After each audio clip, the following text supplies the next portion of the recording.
Hoje pela manhã nós demos prosseguimento à sequência com mais um episódio da temporada Encontros, desta série 4 Olhares, em que já há alguns meses eu tenho visitado passagens dos 4 evangelhos, Mateus, Marcos, Lucas e João, mostrando como cada um deles, inspirado por Deus, de maneira muito peculiar, olhou algumas coisas do ministério, da vida, da obra, daquilo que Jesus fez enquanto aqui estava encarnado.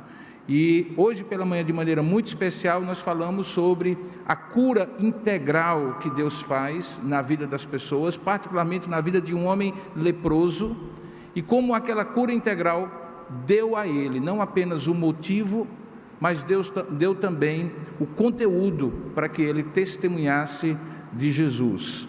E aquela cura integral fez com que aquele homem não apenas tivesse a sua pele restaurada, mas ele pudesse voltar a adorar a Deus no templo, já que ele era separado de todos por ser leproso, conviver em sociedade, produzir o seu próprio sustento e tantas outras coisas que lhe eram impossíveis antes, durante a lepra. Hoje à noite nós vamos na mesma toada, mas o episódio é outro. E novamente 3 evangelhos retratam essa história, e isso é muito raro. É muito difícil você encontrar 3 evangelhos tratando de relatar o mesmo milagre, a mesma cura, o mesmo sinal e o mesmo prodígio que Deus faz na vida de algum ou de alguns, e nesse caso na vida de uma mulher. A história está no meio de uma outra história, quando Jesus está saindo de um lugar para outro, e um homem poderoso lhe pede para que ele pudesse lhe fazer o milagre. Você vai ver no texto que nós lemos, que se encontra no Evangelho de Marcos, você pode já ir abrindo, que aquela mulher que procura Jesus está numa situação desesperadora, e aquela mulher que nós conhecemos como apenas pelo título de uma mulher enferma, procura Jesus numa ocasião muito difícil. Marcos capítulo 5, a partir do verso 24, nós vamos ler a palavra do Senhor. Novamente, eu digo que esse texto nos permite hoje ver mais uma vez como Jesus cura a vida de alguém de maneira integral, completa, em todas as dimensões da vida dessa pessoa. E isso faz com que certas possibilidades novamente se abram para a vida de uma pessoa, assim como foi com aquele leproso. Essa mulher tinha uma outra enfermidade que a separava de tudo e de todos, e nós vamos ver o que Jesus fez. Diz assim a palavra de Deus no Evangelho de Marcos, capítulo 5, verso 25 em diante. Aconteceu que certa mulher, que havia 12 anos, vinha sofrendo de uma hemorragia, e muito padecera à mão de vários médicos, tendo despendido tudo quanto possuía, sem contudo nada aproveitar, antes pelo contrário, indo de mal a pior, tendo ouvido a fama de Jesus, vindo por trás dele, por entre a multidão, tocou-lhe a veste, porque dizia: se eu apenas lhe tocar as vestes, eu ficarei curada. E logo se lhe estancou a hemorragia, e sentiu no corpo estar curada do seu flagelo. Jesus, reconhecendo imediatamente que dele saíra poder, virando-se no meio da multidão, perguntou: quem me tocou nas vestes? Responderam-lhe seus discípulos: vês que a multidão te aperta e dizes: quem me tocou? Ele, porém, olhava ao redor para ver quem fizera isto. Então a mulher, atemorizada e tremendo, cônscia do que nela se operara, veio, prostrou-se diante dele e declarou-lhe toda a verdade. E ele então lhe disse: filha, a tua fé te salvou, vai-te em paz e fica livre do teu mal. Que Deus abençoe a sua palavra lida. Amém. Curva a sua cabeça por um instante, tanto você que está aqui, como também você que está participando pelos canais oficiais da IP Tambaú e pelo perfil CS Lius BR do Instagram. Onde você estiver, curva a sua cabeça, faça uma oração agora e peça que Deus abra o seu entendimento e nós possamos de fato ouvir a voz do Senhor nessa noite. Vamos orar juntos. Ó Deus amado e querido Pai, nós estamos aqui para te adorar e já temos te adorado, te bendito, dizendo coisas que de fato são justas diante de Ti, porque Tu és o maravilhoso, o único maravilhoso, aquele que não há outro semelhante, o Deus Altíssimo, o Todo-Poderoso, diante de quem nós nos apresentamos neste lugar para adorar, bendizer, Te prestar culto, e Tu nos recebes misericordiosamente, apesar das nossas limitações, falhas e defeitos, pecados que já confessamos e cremos que o Senhor nos perdoou. Por isso agora diante de Ti rogamos, fala conosco, abre o nosso entendimento, nos mostra na Tua palavra aquilo que o Senhor quer ministrar a cada um de nós, para que possamos de fato compreender a Tua palavra, sermos encorajados, exortados, ensinados por ela e de fato resolvermos Te seguir de maneira ainda mais consciente, profunda e verdadeira, como o Senhor deseja. É isso que nós Te oramos em nome e para a glória de Jesus. Amém. Diferentemente de hoje pela manhã, quando eu li os 3 textos que relatavam a história da cura do leproso, hoje eu resolvi ler apenas o texto de Marcos capítulo 5. E apesar do Evangelho de Marcos, como nós já vimos anteriormente, ser o primeiro dos 4 a ser escrito, apesar dele ser o segundo que está na ordem, e parte do ministério, ou parte da escrita do registro de Mateus e Lucas depender dele, e apesar de Lucas ser um médico que normalmente quando fala de milagres, de curas, ser dos 3 aquele que dá mais detalhes, até pelo seu conhecimento médico, eu resolvi escolher Marcos porque ele dá mais detalhes do que aconteceu do que os outros 2.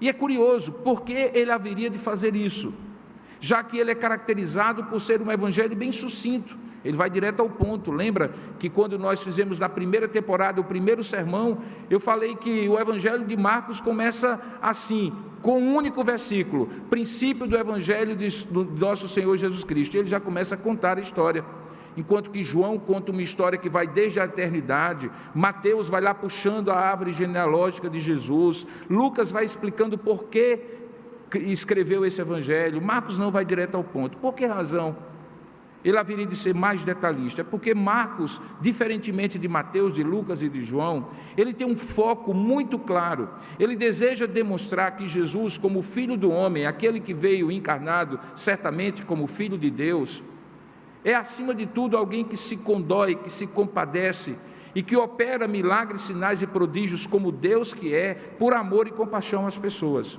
Por isso que é muito comum você encontrar no Evangelho de Marcos, mais do que no Evangelho de Mateus, mais do que no Evangelho de Lucas, mais do que no Evangelho de João, registros dos milagres que Jesus opera. Esse é um que inclusive tem uma característica muito especial.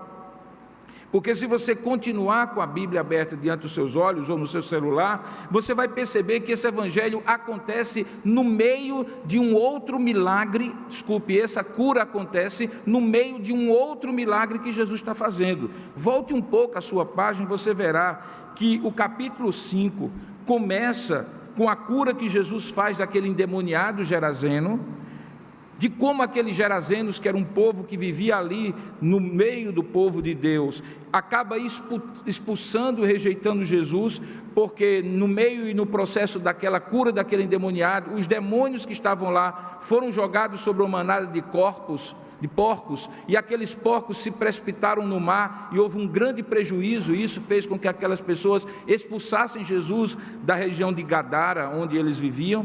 E nesse ínterim, quando o verso 21 do capítulo 5, Jesus volta ao barco para ir para o outro lado, aquela grande multidão de enfermos estava junto do mar, e eis que chegou a ele um dos principais da sinagoga, chamado Jairo, e vendo-o, prostrou-se a seus pés e insistentemente lhe suplicou, dizendo o seguinte: minha filhinha está à morte, e vem, impõe as mãos sobre ela, para que seja salva e viverá. E Jesus foi com ele. É nesse caminho, quando Jesus acompanha Jairo para a sua casa, a fim de curar a sua filhinha, que depois a gente descobre que tem apenas 12 anos de vida, que acontece o texto que nós lemos no início.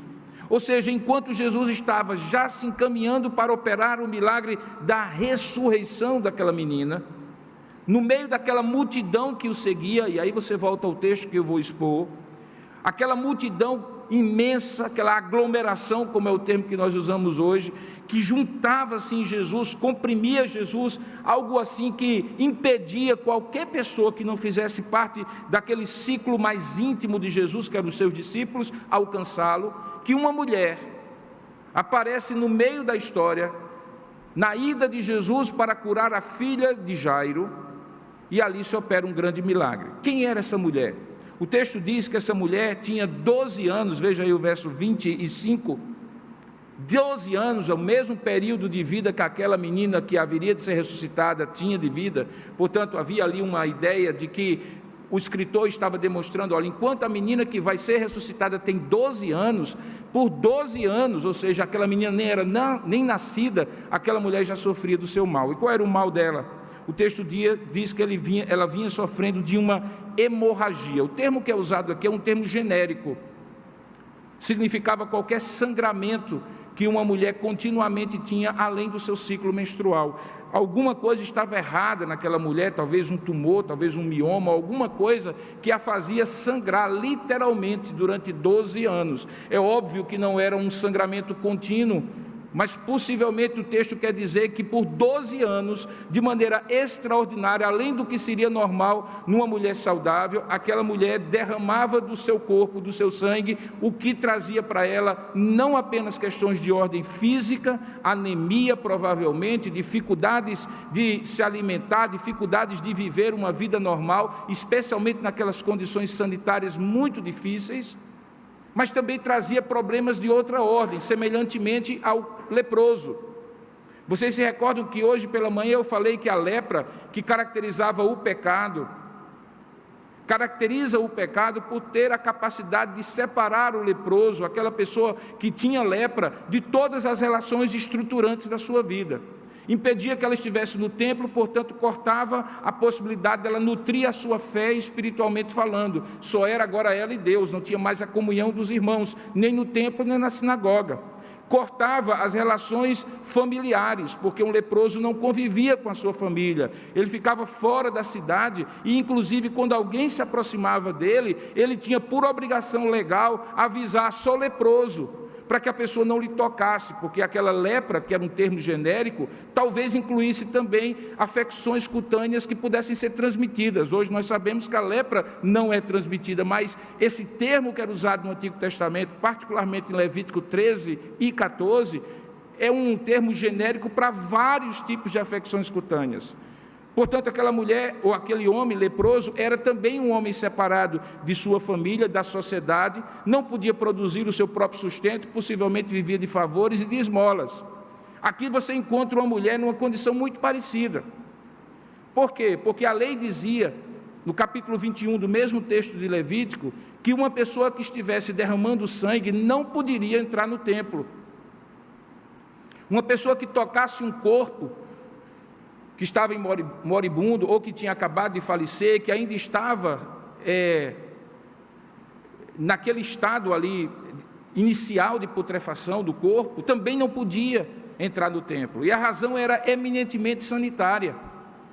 Era para impedir que na aglomeração, coisa parecida com a que estamos vivendo hoje, o ajuntamento das pessoas não permitisse a contaminação, o contágio de vários, porque não se sabia o estado, a razão, o motivo daquele sangramento. Portanto, aquela mulher sofria fisicamente, sofria socialmente, certamente angustiava-se na alma por não poder ter um convívio, e isso já há 12 anos.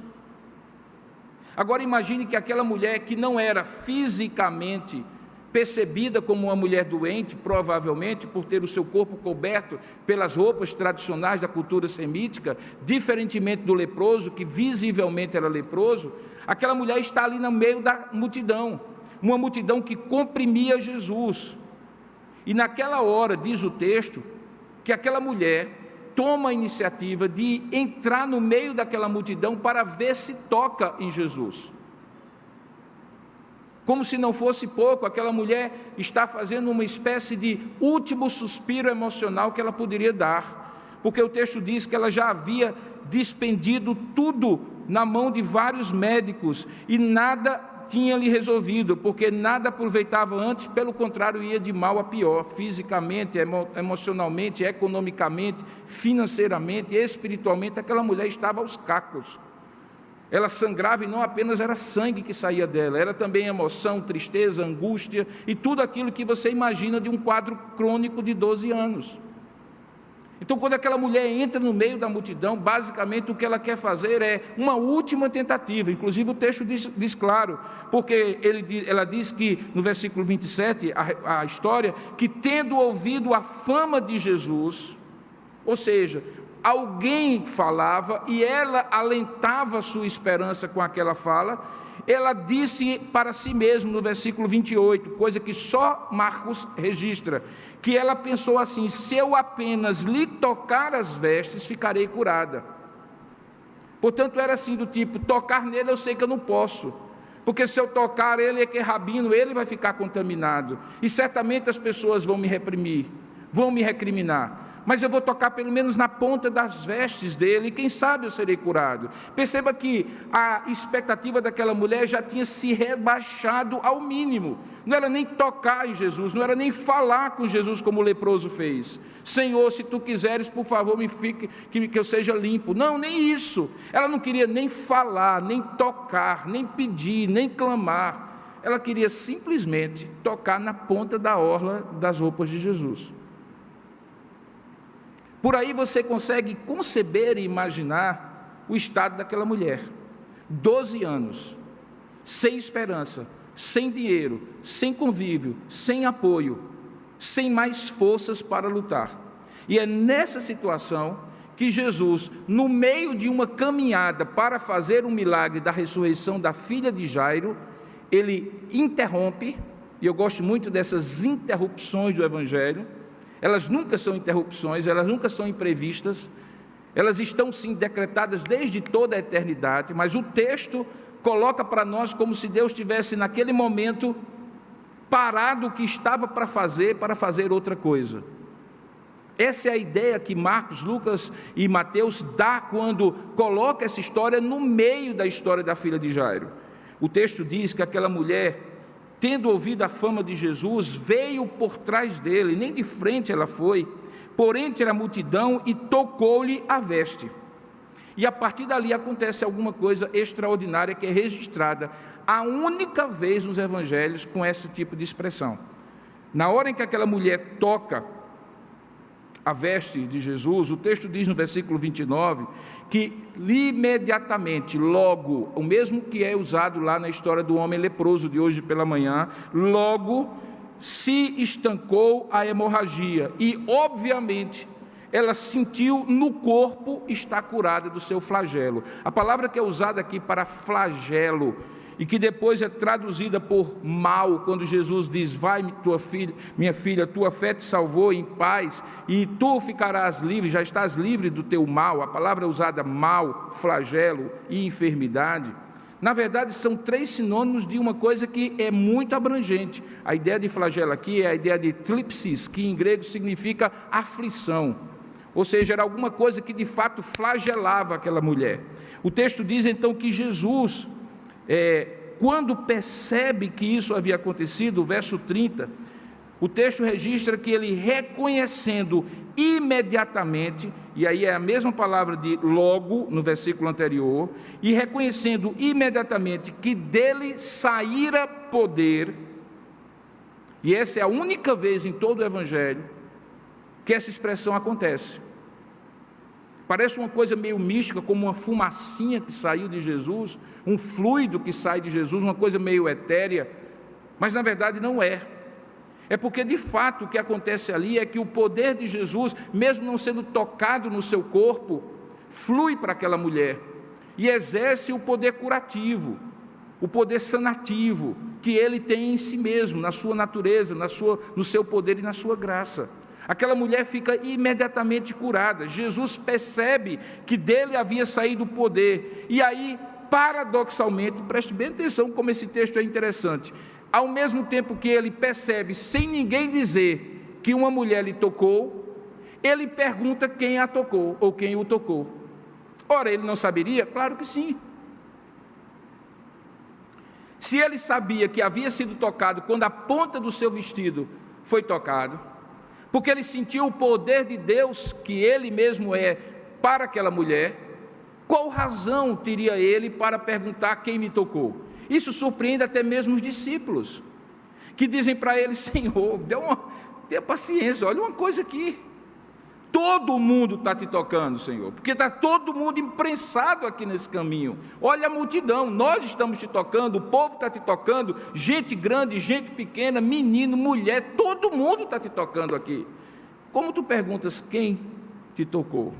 Na verdade, Jesus não estava querendo saber necessariamente quem tocou, mas estava querendo voltar-se para aquela mulher para fazer uma cura mais integral, para fazer além de simplesmente curar aquela mulher da hemorragia. É o que acontece. Diz o texto que aquela mulher, verso 33, atemorizada e tremendo, imagine que talvez ela pensava que tinha feito alguma coisa errada, embora para ela tinha sido muito bom, porque o mal cessou imediatamente, mas atemorizada e tremendo, consciente de que nela se operara, do que nela se operara, ela veio e aí ela faz a mesma coreografia do leproso, só que na ordem reversa. Lembra que a história do leproso de hoje pela manhã, ele chega, se prostra, adora e Jesus cura. Aqui, a mulher toca, Jesus cura e ela se prostra. Portanto, existe uma relação daquele texto com esse e de todos os grandes textos de cura que Jesus opera, em que ela não está desassociada de um ato de reverência, de adoração, de culto a Deus, porque, como eu falei pela manhã, eu repito agora à noite, o milagre, o sinal, o prodígio nunca é um fim em si mesmo. Jesus não é um curandeiro que faz o seu ministério baseado em curas. Ele cura como manifestação do reino de Deus, ele cura como expressão do seu amor, ele cura para sinalizar, como uma placa de trânsito: eis ali o caminho para que você se volte para este que lhe curou como Senhor e Salvador da sua vida. E é isso que essa mulher faz. A mulher, atemorizada e tremenda, confessa. Ela diz assim: sou eu, né? Ela prostrou-se diante dele e declarou-lhe toda a verdade. E aí veja a integralidade da cura de Jesus. A mulher já tinha resolvido o seu problema físico, ela já podia voltar à normalidade da sua vida, mas olha o que Jesus diz para ela: filha, a tua fé te salvou, vai-te em paz e fica livre do teu mal. A expressão que Jesus usa, o verbo que Jesus usa para traduzir a ideia de salvar, é o verbo grego sozo. Sozo é usado em vários contextos do Novo Testamento para expressar não apenas salvação espiritual, salvação dos pecados, salvação do inferno, salvação da vida eterna.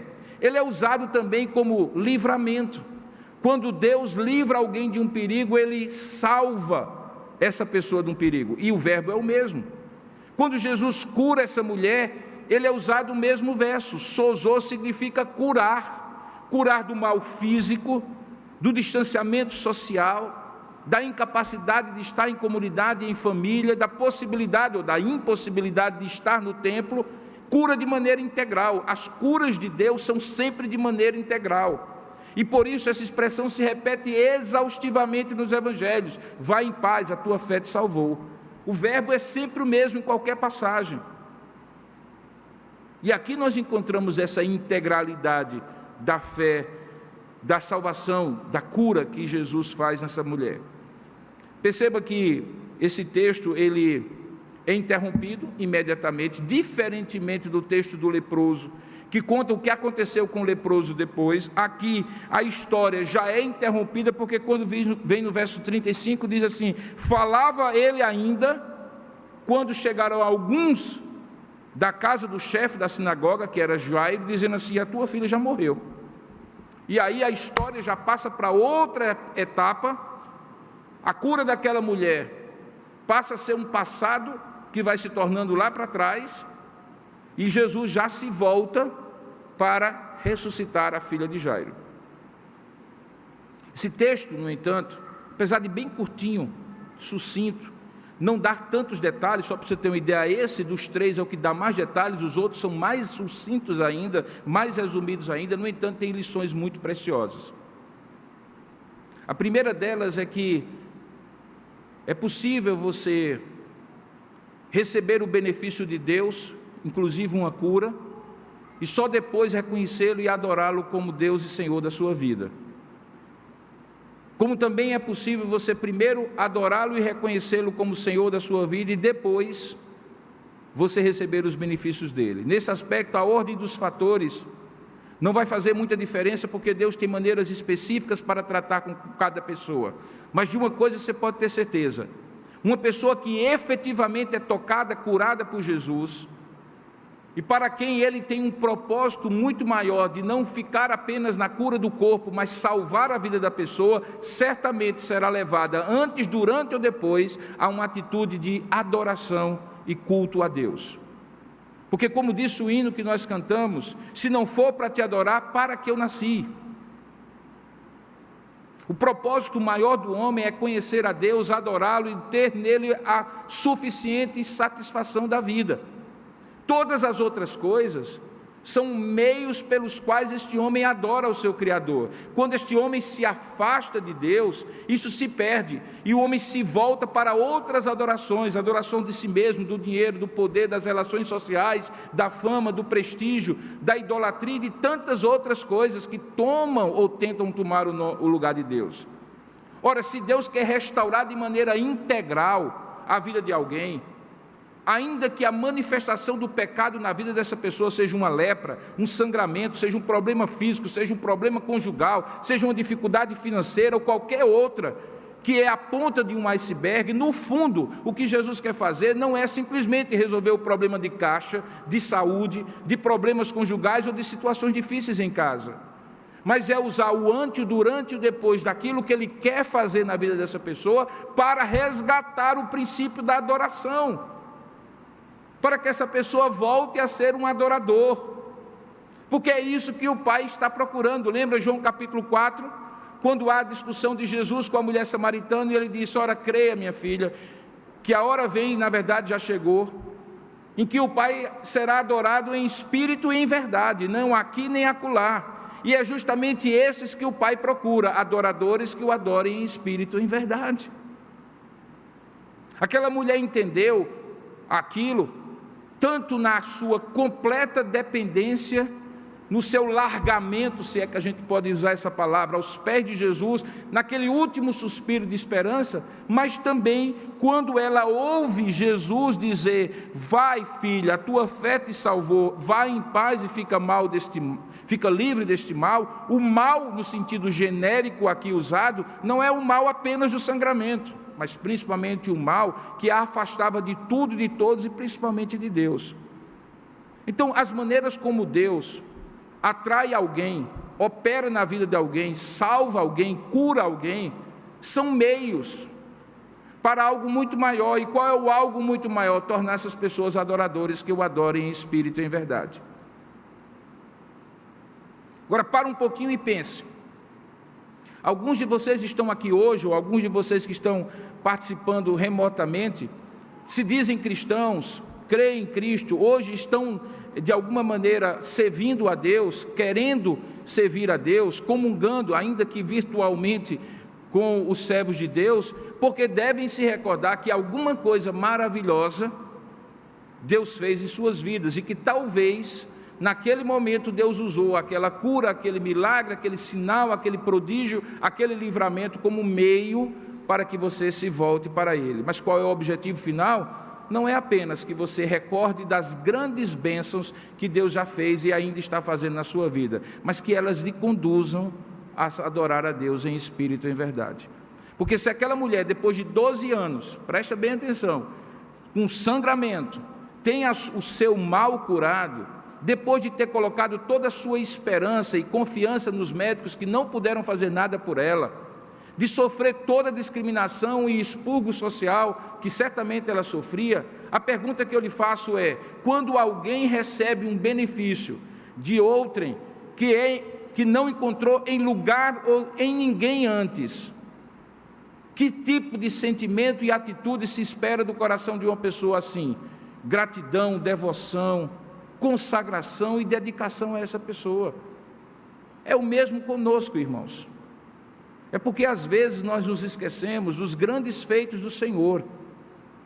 Por isso o Salmo diz: bendize, ó minha alma, ao Senhor, e não te esqueças de nenhum só dos seus benefícios. Porque se é fácil lembrar na hora em que a gente recebe a bênção, é mais fácil ainda esquecer à medida em que essa bênção se torna uma coisa antiga. Mas se você puxar pela memória, hoje, você pode lembrar dos grandes livramentos que Deus fez na sua vida. E esses grandes livramentos devem conduzir você naquele momento, hoje e durante toda a sua eternidade, para adorar a Deus, porque foi isso que aconteceu naquela mulher. Mais uma vez se confirma o princípio que o milagre não é um fim em si mesmo, mas foi a forma como Jesus trouxe esperança novamente para o coração daquela mulher, restaurou a sua vida e a tornou uma adoradora. Perceba, numa segunda aplicação desse texto, que acontece aqui algo extraordinário. E o que é o algo extraordinário aqui? Diferentemente de outros momentos em que Jesus, por exemplo, se dirigiu às pessoas, alguns dos milagres de Jesus, o leproso hoje pela manhã, a mulher enferma hoje à noite, a narrativa coloca a iniciativa na pessoa. É o leproso que vai, se prostra e adora Jesus e diz: Senhor, se tu quiseres eu posso ficar limpo. E é essa mulher que, em meio a toda dificuldade, cruza aquela multidão e com muita perseverança, empurrão daqui, empurrão dacolá, dificuldade para alcançar Jesus, toca por iniciativa dela. Ora, talvez pareça muito estranho que um pregador calvinista reformado, que enfatiza que Deus age e que o homem reage, que Deus toma a iniciativa e o homem é que recebe essa iniciativa e responde com os dons que Deus dá, inclusive o dom da fé, que eu esteja agora, nesse momento da mensagem, enfatizando a iniciativa humana. Mas é porque essa contradição ou esse paradoxo é só aparente. Em nenhum momento a nossa teologia ensina que não existe uma necessidade do homem buscar, bater, procurar, clamar. Pelo contrário, você encontra vários textos da Sagrada Escritura dizendo assim: buscar-me-eis e me achareis quando me buscardes de todo o vosso coração. Buscai ao Senhor enquanto se pode achar, invocai-o enquanto está perto. Porque nesse momento é aquilo que cabe ao homem no seu desespero, na sua angústia, na sua necessidade de fazer. E só quem sabia a angústia daquela mulher era ela, que há 12 anos estava sangrando. Quando ela busca Jesus, é claro, irmãos, que no mistério do decreto divino, aquele momento, o tempo e o espaço, a ocasião já estava predeterminada por Deus, que não é surpreendido por nada. Mas para ela e da perspectiva dela, era ela que buscava. E não há problema nenhum que em algum momento eu e você pensemos que é nossa responsabilidade buscar. É de nossa iniciativa procurar o Senhor. Porque disso ou nisso, inclusive, está a ação de Deus. Porque ninguém busca se não for impulsionado internamente por Deus. Aquela mulher buscou, mas o impulso para que ela buscasse não veio apenas do desespero e da angústia. Ouça o que é que o texto diz. O texto diz que ela, ouvindo o que falavam a respeito de Jesus, portanto, o meio que Deus usou para que aquela mulher despertasse que talvez valia a pena tentar, pelo menos pela última vez, aquele último recurso, foi o que ela ouvia de Jesus. O que a multidão daqueles muitos que o seguiam disseram ou disse sobre Jesus. E por isso aquela mulher instigada, incentivada, toma a iniciativa. O que é que você tem ouvido sobre Jesus? Depois de tantos anos aqui, ouvindo pastores pregando, o que é que você tem ouvido sobre Jesus? O que é que você tem ouvido quando lê a Bíblia, quando escuta pessoas, quando ouve um hino? Todas essas coisas são manifestações que Deus usa para dizer assim: diante disso que você agora está sabendo, me busque, nem que seja o último recurso da sua vida.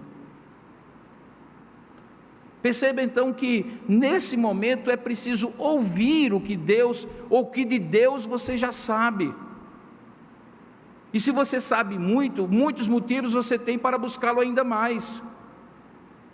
É curioso que frequentemente a gente acha que perdido é aquela pessoa que nunca ouviu falar de Jesus. Frequentemente alguém pergunta para mim, pastor, e aquelas pessoas que nunca ouviram falar de Jesus, como é que vai ficar o estado delas? Eu costumo dizer assim, olha, isso eu não sei porque a Bíblia não diz. A Bíblia diz apenas que eles serão julgados pelo conhecimento, pela luz que eles têm. Portanto, Deus não vai exigir deles aquilo que eventualmente exige daqueles, esse sim, sobre quem eu me preocupo mais, que tendo ouvido, anos e anos a fio, no entanto não buscam Jesus e diante não de uma multidão, da mínima dificuldade que for, desistem de tocar as suas vestes. Mais perdido está quem conhece muito sobre Jesus, porque já ouviu muito sobre Jesus e não o busca, do que aquele que não ouviu nada, e que eventualmente você se preocupa com ele, mesmo ele não tendo ouvido nada, porque o conhecimento carrega consigo uma responsabilidade, um grande privilégio, mas também uma grande responsabilidade. Nós temos uma grande responsabilidade, nós temos ouvido falar, nós podemos nos recordar de momentos da nossa vida, da nossa história, em que Jesus operou grandes e poderosos milagres e sinais. Se eles estão no passado remoto, alguma coisa está errada. Será que Deus parou de trabalhar na sua vida tempos atrás? Eu não creio nisso, mas é preciso talvez furar a multidão, tendo ouvido falar de Jesus, não achar que as soluções na sua vida são apenas naturais. Talvez uma das coisas mais terríveis que tenha acontecido na medida em que as coisas ficam mais fáceis para a igreja e que as pessoas têm mais recursos e mais possibilidades de explicação, de compreensão, de acesso às coisas, elas perderem aquela simplicidade da fé que nós temos quando somos novos em Cristo ou quando somos crianças mesmo na nossa vida. Aquele tipo de coisa que as crianças dizem à mesa quando uma situação impossível se depara diante da família, e a criança que já ouviu tantas vezes o pai e a mãe dizer que Deus é poderoso, que nós podemos orar, vem com uma dessas: papai, então é muito fácil, vamos orar e papai do céu vai nos dar. Parece tão óbvio, parece tão simples, mas parece que com o tempo a gente começa a ter uma fé naturalista e não sobrenaturalista. A multidão nos afasta de Jesus, as dificuldades nos afastam de Jesus, e a gente acha que vai ter uma outra forma, e aparentemente essa mulher viveu essa realidade. Veja que antes de buscar a Jesus, ela já tinha despendido tudo com os médicos, e aqui novamente não é um discurso contra os médicos. Se eles têm os recursos, e Deus dotou eles dos recursos, que os busquemos, mas a nossa confiança não pode estar neles. Eles são apenas instrumentos e meios, quer saibam, quer não saibam, quer tenham consciência ou não. Aquela mulher gastou tudo o que tinha até que chegou ao ponto de não ter outro a quem recorrer a não ser Jesus. Talvez eu precise passar por isso, você precisa passar por esse caminho, mas talvez não. Diante daquilo que você já ouviu, inclusive a descrição desse texto, a exposição dessa palavra hoje, talvez seja a hora de você sair do momento de acomodação e buscar, e pedir, e romper a multidão. Porque existe um aspecto aqui de uma iniciativa humana, mesmo que essa iniciativa seja motivada, impulsionada por Deus no coração da pessoa. Perceba ainda, em último lugar, que existe um processo aqui de Jesus ir além da simples cura. Eu já enfatizei na exposição, mas eu quero aplicar para você. Veja que quando Jesus é tocado, o verso 29 que diz que logo se lhe estancou a hemorragia. Ela sentiu no corpo estar curada do seu flagelo, e ao mesmo tempo que algo acontecia no corpo dela, algo ocorria no coração de Jesus, porque o verso seguinte diz que ele, reconhecendo imediatamente que dele saíra poder, acontece no mesmo tempo e espaço, sincronicamente. Se esse texto parasse aqui, irmãos, seria um daqueles textos sucintos ainda mais, curtos ainda mais, em que o milagre em si já tinha acontecido, a mulher já tinha ficado boa, curada imediatamente, e Jesus já tinha sentido que o poder tinha saído dele. Por que o restante da história? o restante da história, é para que a mulher, por exemplo, conte a Jesus toda a verdade. Eu sempre fico procurando o que significa essa expressão, que essa mulher declarou-lhe toda a verdade. Sabe, pode ser a simples verdade do que aconteceu. Olha, Jesus, eu estava passando, alguém falou. Na verdade, eu já tinha ouvido muito sobre o Senhor, de como o Senhor fazia curas, milagres, sinais. O Senhor sabe que a minha situação é muito difícil, hoje o Senhor sabe. E aí eu pensei assim, vai ser difícil, mas eu vou pelo menos tocar a roupa dele, no meio daquela multidão. E aí eu fui caminhando, teve hora que eu pensei em desistir, gente pisou no meu pé. Ela pode ter simplesmente descrito a situação, mas me parece que não foi isso que aconteceu. O texto é muito forte, ele diz que declarou-lhe toda a verdade, e essa verdade não era apenas a descrição do que ocorreu, mas o que estava ocorrendo no seu coração, as suas expectativas, desesperos e angústias. Jesus estava cavando mais profundo, irmãos. Jesus estava procurando no coração daquela mulher a integralidade da sua fé para que ele fizesse a integralidade da sua cura. Aquela mulher podia ser alguém que fora buscar Jesus simplesmente para receber o benefício da cura. Mas quando Jesus faz aquela pergunta, que vem do nada, porque ele saberia certamente, era simples para ele como Deus onisciente, saber que dele saiu o poder e saber quem tocou. Duas coisas são absolutamente comuns a ele, tanto uma como a outra. Uma ele declara que sentiu que saiu o poder, mas a outra ele procura perguntar por quê. Ele procura perguntar porque estava cavando, e você encontra várias perguntas nas páginas das Escrituras em que Deus vai cavando as razões mais íntimas, mais profundas. Começa com aquela famosa em Gênesis capítulo 3, quando Adão peca e se esconde, e Deus faz a pergunta mais insólita, alguém diria assim, mais sem noção, entre aspas, que alguém poderia esperar. O Deus que conhece tudo perguntar: Adão, onde é que você está? Não é aonde você está, querido, apenas localizar Adão por trás do matinho lá onde ele se escondeu com vergonha, ele está nu. Não é isso. Onde estás na condição espiritual que o teu pecado te levou? Tanto é que a resposta que Adão dá para Deus é essa: Senhor, eu me escondi porque eu estava nu e envergonhado. Veja, ele não está falando de alguma coisa concreta, materializada. Eu estava ali atrás só. Não, ele já revela, porque a sondagem de Deus, onde estás, impacta, confronta o coração de Adão, e ele entende que o que Deus está querendo perguntar para ele é qual é a sua situação espiritual agora. Você tem consciência disso, Adão? E ele diz que tem, ele estava nu e envergonhado, e então Deus diz para ele por quê. Você vai encontrar outros tantos momentos em que Deus pergunta coisas que ele já sabe. E por que Deus pergunta coisas que ele já sabe? Porque ele está cavando para poder sondar o coração humano e fazer algo mais do que aquele benefício imediato. Aqui Deus está cavando por meio do seu Filho Jesus para encontrar a pérola de grande valor, a fé daquela mulher, para que aquela mulher revelasse a sua angústia, mas também a sua confiança, revelasse o seu desespero, mas também a sua esperança posta exclusivamente em Jesus, já que nos médicos e em todos os outros recursos humanos ela já tinha perdido.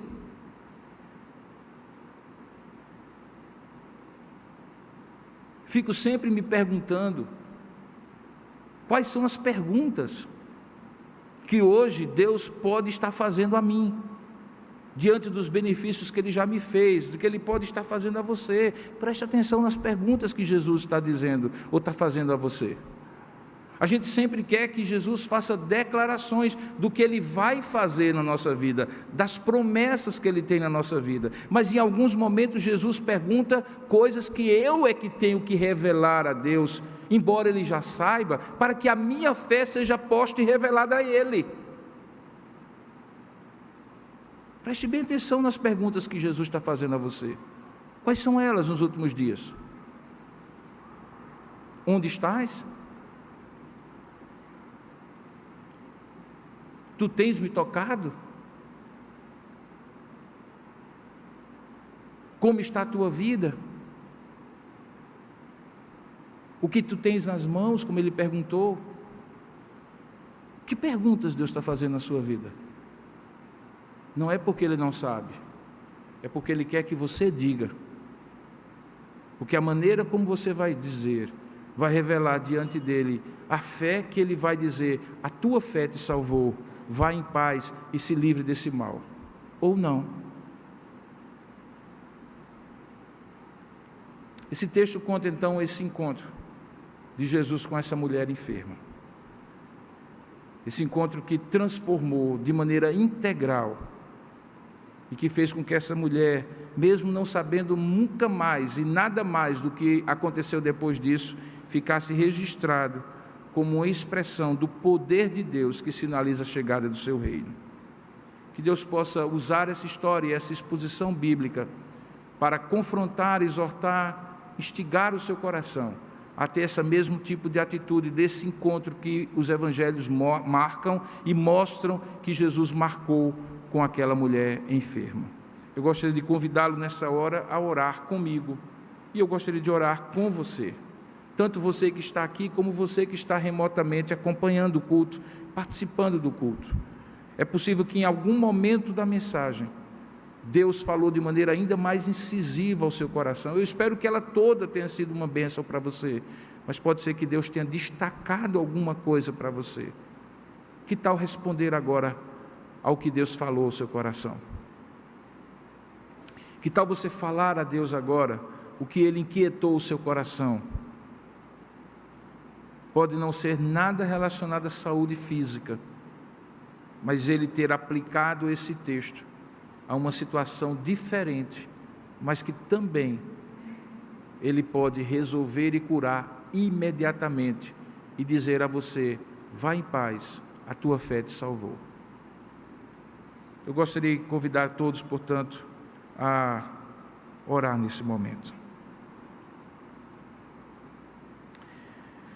Ó Senhor Deus Todo-Poderoso, nós louvamos e bendizemos o Teu nome, porque essas duas histórias que nós refletimos sobre elas pela manhã e à noite, de encontros com o Teu Filho, de situações muito parecidas, desesperadoras, mas que tiveram um final feliz e abençoador, não apenas para aquele homem leproso, para aquela mulher enferma, mas para todo o entorno deles, naquele momento da vida deles. E de certa forma também para nós, na medida em que a Tua palavra nos foi pregada. Por tudo isso nós Te damos graças, porque se algo que o Senhor não tem nos deixado, é sem a Tua palavra para nos encaminhar, nos exortar, nos fazer lembrar de verdades que são absolutamente transformadoras, se de fato cridas, se de fato forem verdades nas quais nós confiamos e colocamos a nossa fé e esperança. Nesta hora, Pai, eu quero rogar agora por cada coração que está aqui contrito diante de Ti, tendo ouvido essa mensagem, e não somente aqui nesse espaço físico, mas no espaço virtual das muitas, talvez centenas ou milhares de pessoas que estão ouvindo ou haverão de ouvir essas palavras. Visita, Pai, cada coração aqui e ali, hoje e depois, para que haja, Senhor, uma consciência de que esta mulher, de certa forma, representa situações de cansaço emocional e espiritual por várias circunstâncias, e um último suspiro de esperança na busca a Ti. Que isso, ó Deus, possa alcançar os corações e transformar a atitude das pessoas, especialmente daqueles que creem em Ti, que talvez estejam já, ó Deus, com uma fé naturalista, usando os recursos apenas aqui daquilo que os olhos veem, do que o dinheiro pode comprar, do que os recursos podem garantir. Ó Deus, que nenhum destes possa precisar passar por essa verdadeira via dolorosa de 12 anos que aquela mulher passou, mas que ao invés de deixar o Senhor por último, esse texto nos faça colocar o Senhor como o primeiro a quem buscar, e buscar não com uma fé naturalista, mas com uma fé sobrenatural, de que rompendo multidões e dificuldades, nós possamos, nem que seja tocando as tuas vestes, colocar o poder do Senhor para resolver aquilo que para nós é impossível, porque tu queres isso, ao nos fazer buscar a ti. É o teu Espírito que nos move a isso, e nós só precisamos nos submeter a este agir de Deus para acessar o teu poder. Fala a esses corações ainda mais na medida em que esta mensagem repercutir nos próximas horas e dias, fazendo-nos lembrar daquilo que foi ministrado. Ó Deus, é possível sim que de maneira muito específica haja gente aqui, ou onde quer que essa mensagem esteja alcançando, que esteja precisando de cura física, e nós cremos que tu és o Deus Jeová Rafa, o Deus que cura. Por isso podemos clamar a ti, Senhor, que com um toque só do Senhor, vidas sejam curadas, especialmente nesse momento da história, em que tantos padecem nos hospitais e que precisam, ó Deus, de um livramento sobrenatural, porque aquilo que os médicos têm podido fazer nem sempre é suficiente. Que o Senhor vá, ó Deus, aos leitos de hospital dessa cidade de João Pessoa, desse estado, desse país, do mundo, ó Deus, daqueles que nós conhecemos e dos que não conhecemos, daqueles que ainda têm força no leito da dor de dizer, se eu apenas te tocar, Senhor, e daqueles que já perderam todas as forças. Clamamos por cura, Senhor, física desta enfermidade, e clamamos também, ó Deus, por todas as outras manifestações do teu poder, do poder do teu reino na vida dessas pessoas. Fazemos isso e oramos e nos consagramos a ti, em nome e para a glória de Jesus. Amém. Amém, Senhor.